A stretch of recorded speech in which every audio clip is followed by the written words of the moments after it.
Hello everyone, welcome back to Believers as Academy Bangalore. This is Daily News Analysis. We'll discuss important articles from UPSC Prelims, Mains and Interview perspective. So the first article for 27th October 2025 is from the front page of the Hindu, which discusses about an important geopolitical event.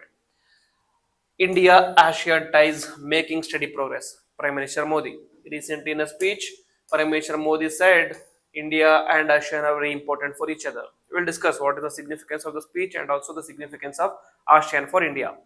So PM Narendra Modi addressed 22nd ASEAN India Summit virtually from New Delhi as the meeting was held in Kuala Lumpur, Malaysia. Despite the global instability, the India-ASEAN Comprehensive Strategic Partnership continues to deepen. What are the key highlights from Modi's speech? First is partnership in an era of uncertainty. Prime Minister Modi understands and underscores the uncertainty that is happening in the current geopolitics. Despite that, he lauds the significance of India and ASEAN relations and the way they are so strengthened. That is, Modi called ASEAN a cultural partner and said this partnership forms a foundation for global stability and growth. While the world is fighting over the instability or fighting over the stability around the world, India and ASEAN have the foundation to create the stability around the world. He asserted that the 21st century is the century of India and ASEAN, as both sides represent nearly one-fourth of the world's population. Next, focus areas of cooperation. So, what are the important areas of cooperation between India and ASEAN? Prime Minister Modi said India will work with ASEAN to strengthen digital inclusion and resilient supply chains, food security and green energy, health, cyber security, tourism, and education. And also, there was a separate address about maritime cooperation. To deepen oceanic and security ties, 2026 will be celebrated as ASEAN Indian Year of Maritime Cooperation. Very important considering the significance of Asia Pacific to all the countries, especially India and the Asian countries, and also considering the instability in Asia Pacific region because of China's aggressive policies. This is a direct call to China. Okay, this is a direct reaction to China. Okay, next, India also reiterated its role in humanitarian assistance and disaster relief in the region. Next is the trade and economic integration.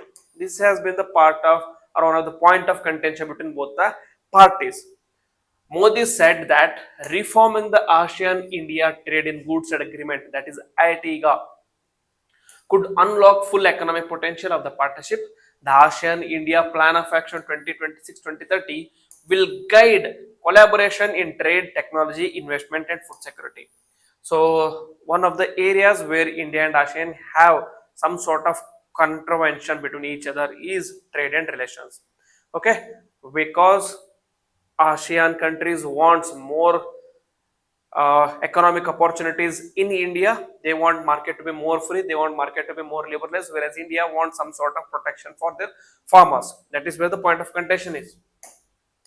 Next, that is the reason India decided not to join the RCEP as well. RCEP, Regional Comprehensive Economic Partnership, it is ASEAN-led initiative. ASEAN plus 10 ASEAN countries plus 6 more countries. So there are 16 countries which are part of this RCEP. India was a part of it in the initial times or in the beginning, but after during the talks between these different countries, India decided to back out because of various concerns regarding India's dairy farmers, India's farmers, and various Indian industries. So now only 16 countries are there, excluding India, which includes 10 ASEAN countries plus Japan, South Korea, China, uh, Australia, and New Zealand. Okay, these are some of the countries which are part of RCEP. Then, strategic and diplomatic dimensions. India and ASEAN were described as companions in the global south. Both share historical links, trust, and common values. Obviously, historical links mainly because of the Buddhism tradition, mainly because of the Buddhist culture. So, most of the South Asian countries are practicing Buddhism. So this Buddhism is directly linked to India because Buddhism originated in India under Gautama, like Lord Gautama Buddha. And Modi also extended condolences to Thailand on passing of its queen mother. Next, recent level high engagements. This is very important because it shows how significant ASEAN is to India. The partnership gained momentum through visits by Indonesian President Prabowo Subianto, that is on the Republic Day guest, and Philippines President Ferdinand Marcos Jr.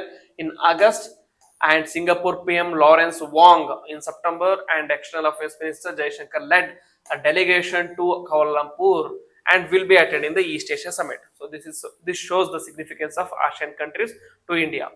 Next, so significance in the maritime security. This reinforces India's Act East and Indo-Pacific vision. And in economic integration, ITGA review to expand the trade and investments, which is going to help boost GDP of both the partners. And in digital and tech, promotes inclusive digital growth. Next, in geopolitics, strengthens regional balance amid great power competition.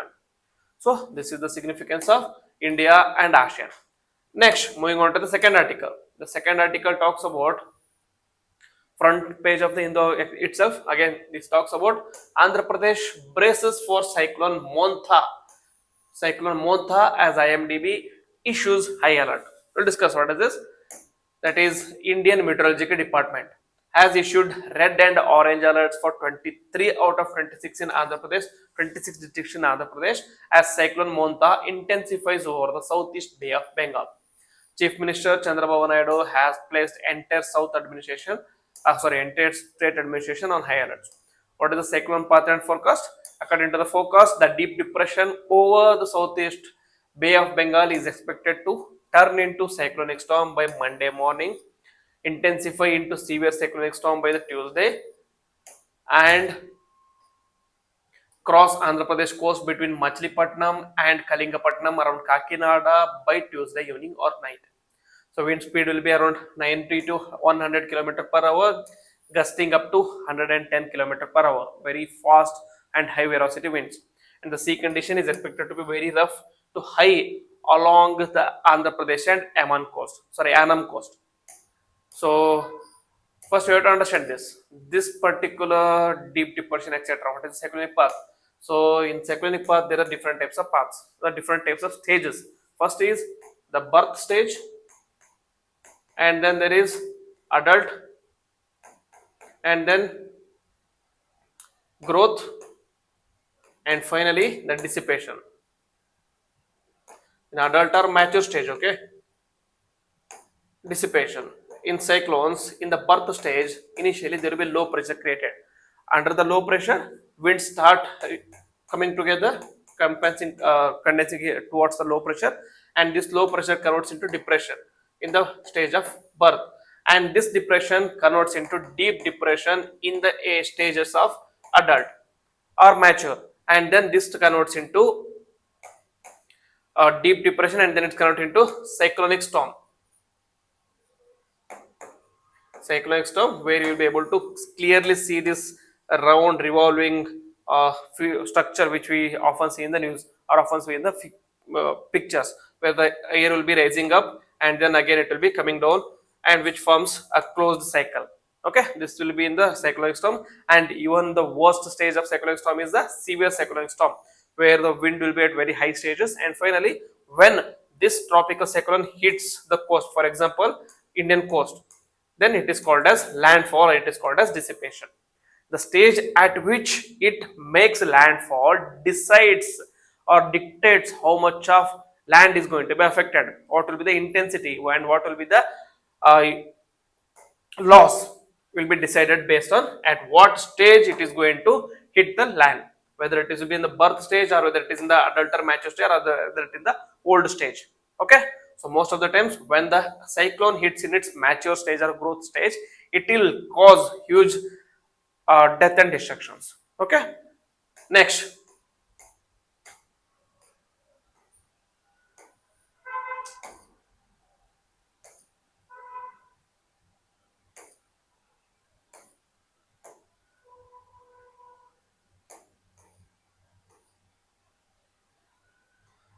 Uh, okay, districts under red alert. There are 7 districts. We know we don't need to remember the districts names, and the government preparedness is that Teleconference has been done by the Chief Minister Chandrababu Naidu.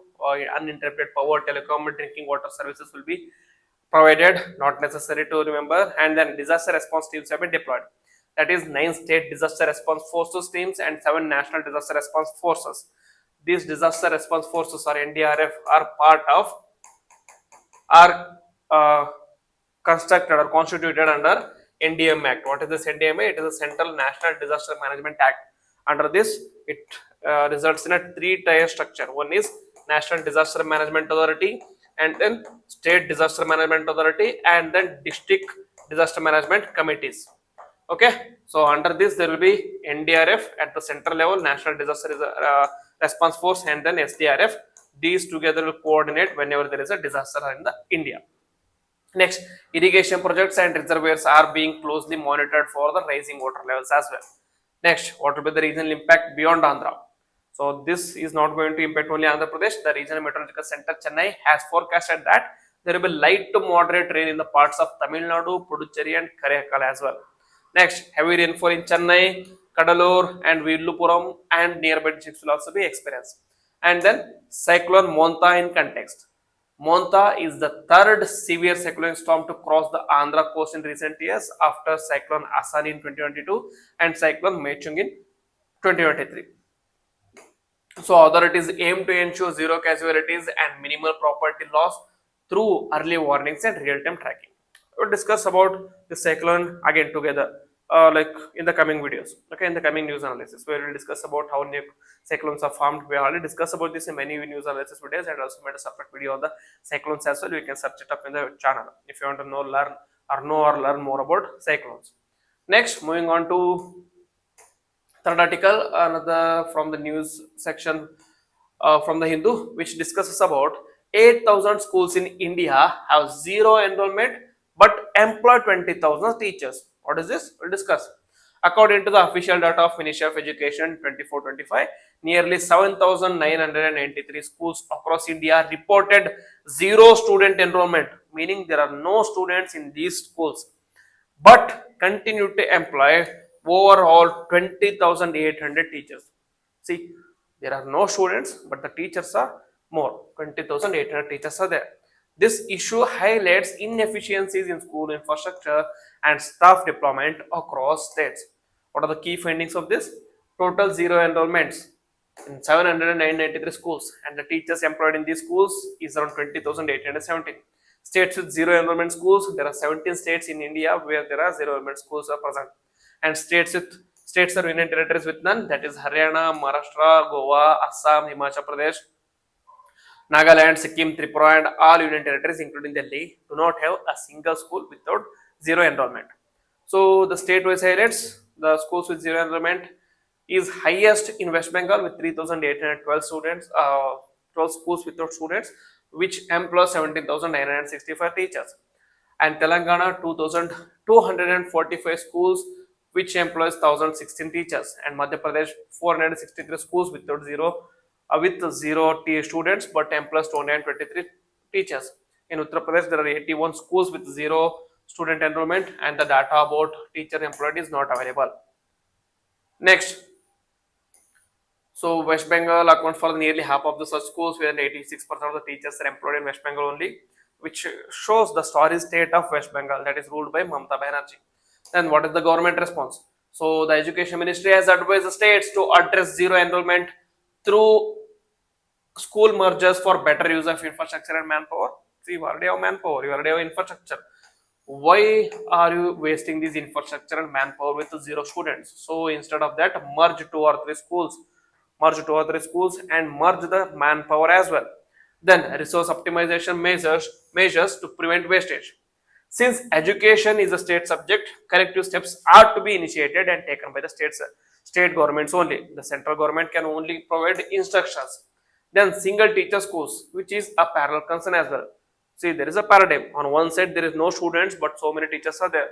On other side, there are so many students and so many schools with only one teacher. That is also one of the parallel concern. That is, over 1.1 lakh single teacher schools function nationwide, serving 33 lakh students. 1.1 lakh single teacher schools are there. As we discussed, there are almost 8,000 schools are there where there is no zero students and 20,000 teachers are being employed there. But here 1.1 lakh schools are there in such a way that only one teacher is there which is serving for more than 33 lakh students. So Andhra Pradesh has the most single teacher schools followed by Uttar Pradesh, Jharkhand, Maharashtra and Karnataka. However, in terms of school student enrollment, Uttar Pradesh tops the list and the number of single teacher schools declined by about 6% from 1,18,000 to 1,10,000 in the last 2 years. What is the significance? This data reveals serious gaps in school rationalization and teacher deployment in India, and persistent zero enrollment schools indicate demographic shifts. What is the demographic shift? Maybe there has been a migration from the particular village or ineffective school mapping in the rural and remote areas.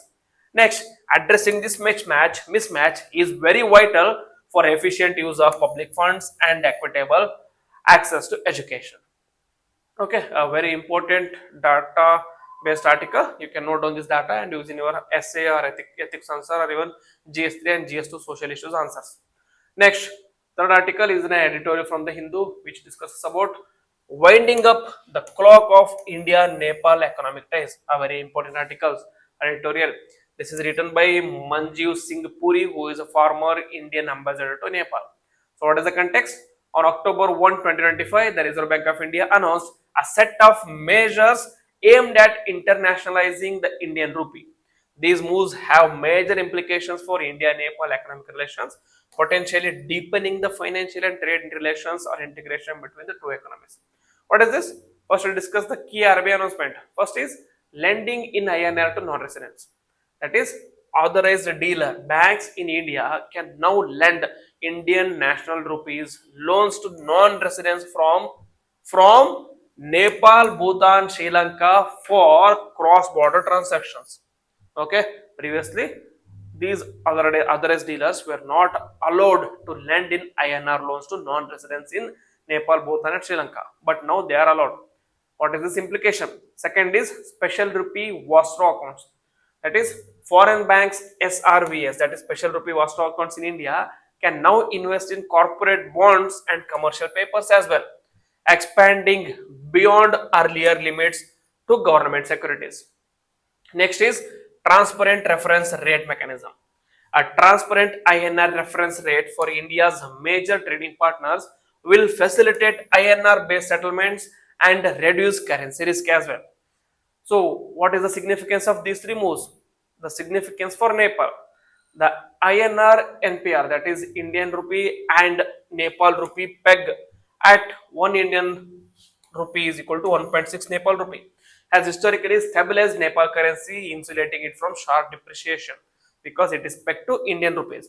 Next, allowing Indian banks to lend in INR can provide working capital for Nepal's business struggling with the tight domestic credit, boost cross-border trade with India by easing liquidity constraints, encourage joint ventures and value-added manufacturing in Nepal, especially in the US offering 10% tariff advantage to Nepalese exports. So you can see how the money supply is increasing, as a result the economic activities are also going to increase. This is what we call as money multiplier effect in economy.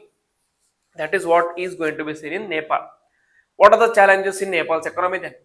Post-COVID recovery was very short-lived and remittances rose, but industrial activities stagnated. And Nepalese banks, often controlled by the large business houses, are reluctant to lend to small enterprises, which was one of the reasons behind the recent Nepal coup or the Gen Z revolution. The resulting credit crunch, weak supply chains, and low demand level have led to unemployment and economic discontent. Next, the RBI's move could restore confidence and liquidity for Nepalese industries. Next is about the trade and investment landscape. Currently, India is Nepal's largest trade partner and investor, accounts for 65% of Nepal's total trade. Exports, India exports around 8 billion to Nepal and Nepal exports around $1 billion to India. FDI from India, that is around 33% of Nepal's FDI is contributed from India, that is around $670 million. Nepal's exports in India mainly include edible oils, tea, coffee, and jute. And India's Nepal's largest export destination and 17th largest overall trading partner globally. Then potential multiplier effects, as I told you, promotes INR as a preferred trade currency, reducing dependency on the US dollar, which on a way internationalizes Indian rupee and also reduces the market fluctuations which are directly related to US dollar. Next, eases forex pressures and helps narrow Nepal's current account deficit as well. May lead to better availability of hard currency, stabilization of Nepal's external sector, and strengthened financial interdependence between two nations.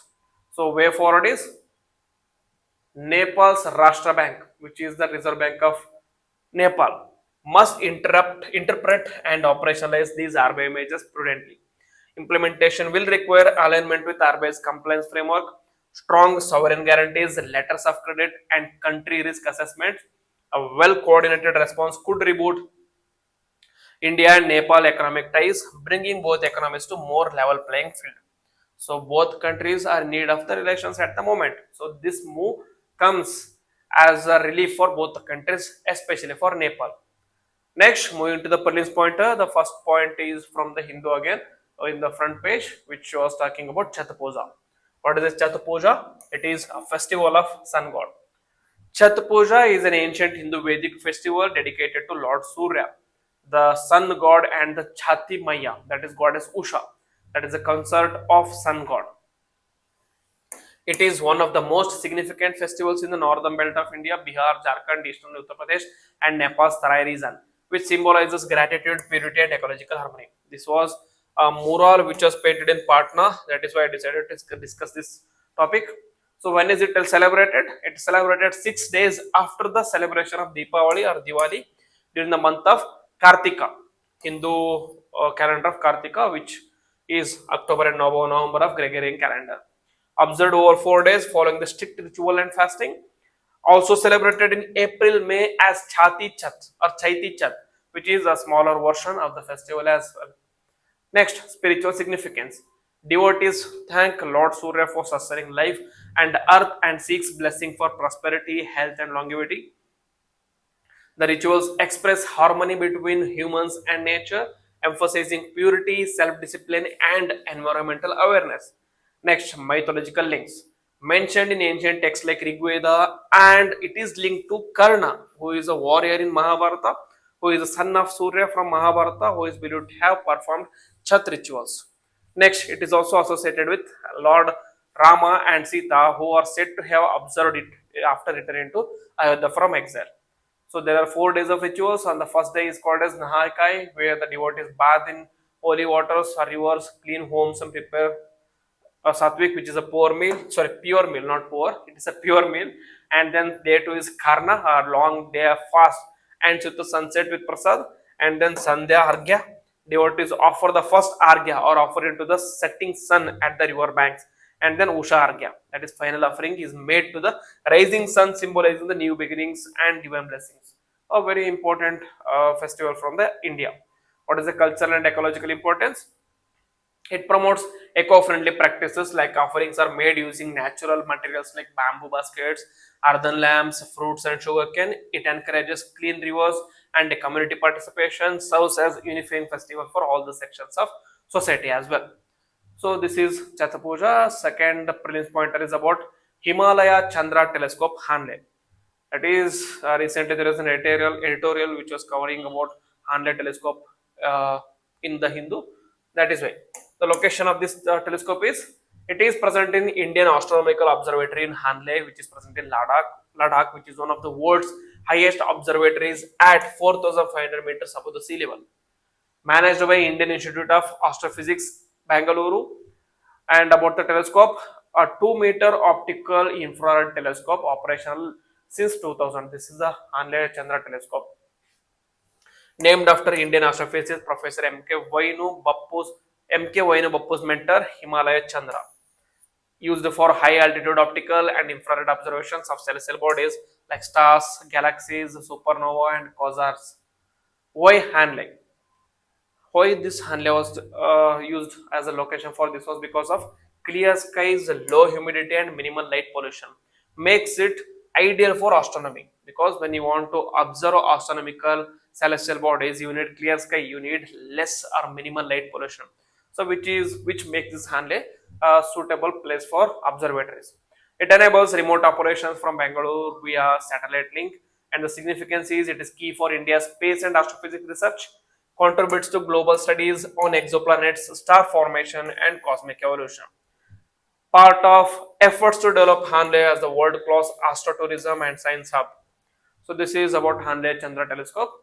Next is Timor-Leste, East Timor. So why is it in news? It is in news because Timor-Leste, which is a small country in this region, which is almost part of Indonesia, which is called as, in this island it is divided into West Timor, which belongs to Indonesia, and East Timor is called as Timor-Leste, which is an independent country. It is in news because recently it was included in ASEAN. Okay, recently it was unanimously included in ASEAN, so making ASEAN countries 11 now. So location is Iceland country. It is an island country in the eastern lesser Sunda Islands, southern edge of Malaya archipelago, Southeast Asia. Shares island border with West Timor, which is part of Indonesia, includes a small exclave in the northwest, bounded by Weta State, North Ombay State in northwest, Timor Sea, and West Timor in southwest. Political is capital is Delhi. Recently became member of ASEAN, the first expansion since the 1990s. Geography and climate: dry tropical climate with moderate rainfall.